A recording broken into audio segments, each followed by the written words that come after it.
এ যেন এক অলৌকিক কাণ্ড। মাটির নিচ থেকে এভাবে বেরিয়ে আসলেন স্বয়ং মহাদেব।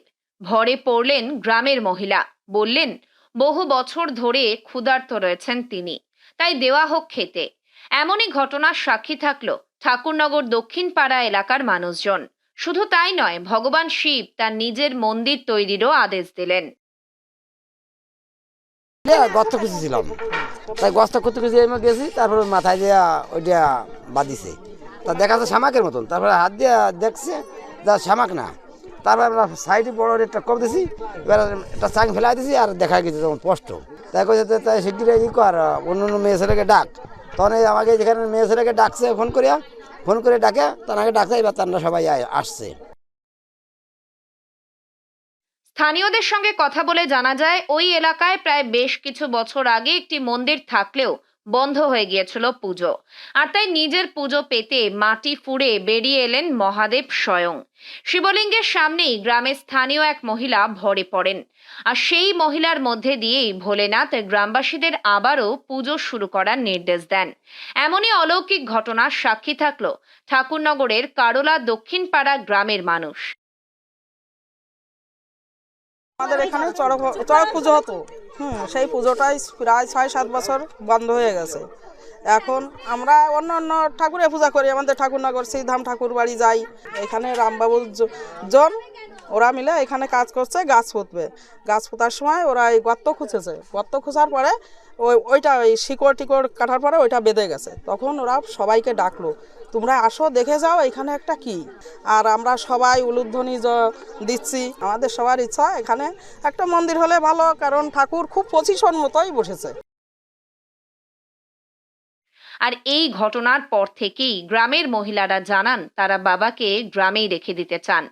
এদিনের ঘটনার সূত্রে জানা যায়, স্বর্গীয় রামমিত্রবাবুর জমিতে গাছ লাগানোর জন্য মাটি খোঁড়া হচ্ছিল। সে সময় হঠাৎই বেরিয়ে আসে ওই শিবলিঙ্গ। এই খবর মুহূর্তেই ছড়িয়ে পড়ে দূর দূরান্তে, যা দেখতে ভিড় জমান বহু মানুষ। সে সময় ওই গ্রামেরই এক মহিলা বিউটি বিশ্বাসের শরীরে ভর করেন দেবাদিদেব মহাদেব। এমনটাই দাবি করছেন গ্রামের মানুষজন। আসার পরে ফোন করেছে আমার বৌদি, পাশের বাড়ি দৌড়াচ্ছিল কি হয়েছে, তা বলে এরকম শিবলিঙ্গ পেয়েছে মানদারদা।